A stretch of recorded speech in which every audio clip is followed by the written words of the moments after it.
Almost 2 weeks ago now, Ayder Comprehensive Specialized Hospital, the largest hospital in Tigray, announced that the ongoing siege that has prevented the delivery of food aid and commercial goods had forced it to discontinue meal services to its more than 800 patients. Following this, Chief Administrative and Business Development Director at the hospital, Musa Tesfai, says that 240 patients have been forced to leave the hospital without completing their medical treatment. 2 weeks ago, we announced that our hospital had run out of all types of food items, and there was nothing that we could feed to our patients, as well as about 300 physicians who are staying inside the hospital, giving medical care 24/7. Since that, on the day that we announced our hospital was closing its food services to patients, we had about 600 patients who were admitted already to the hospital. And in just 2 weeks duration, 240 patients left our hospital without completing their treatment. The director also said that the suspension of meal services meant that the hospital would have to turn back patients in dire need of medical treatment. There are other new patients who refuse their admission to our hospital beds when we tell them that we can't give them any food. So even though they need the treatment, the medical care, because of the siege, people don't have anything to eat, so they need the hospital's food during their stay while getting the care.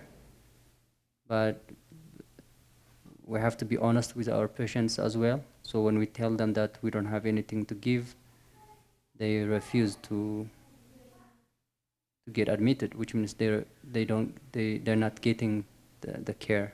Musa also says that recent delivery of medical supplies failed to represent even a fraction of the supplies needed to address the medical emergency on the ground, saying that the hospital has either already run out of or is yet to receive essential supplies. There was a start of air cargo flight to Mekelle city, and we were so hopeful that what we had asked for has started to come, but we were so surprised to physically find the amount of or the quantity of the items in relation to our demand.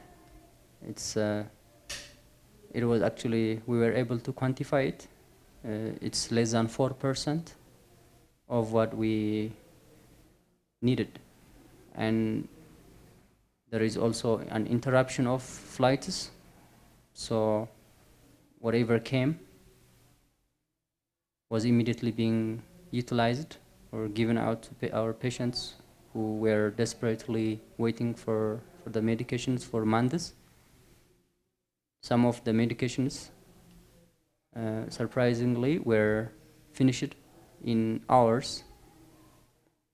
Like, to mention one medication, metformin, it's given for diabetic patients.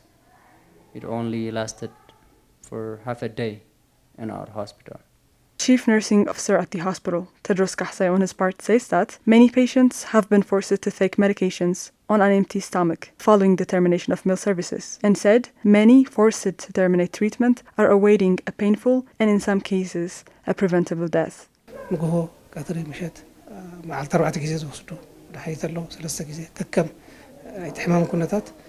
There are patients who take medication 3, 4 or more times a day depending on their disease. They take the medication on an empty stomach, so the medication ends up having some harm. It's really terrible what happened to those who left the hospital, especially the children that have left the hospital. There were children suffering from meningitis. If this is not treated in hospital, death is sure to follow. Children with malnutrition have also left. What awaits those children is death. According to the World Health Organization, there are close to 4 million people in Tigray in dire need of medical assistance. Despite this, the Ethiopian government has maintained the siege on life-saving medical supplies.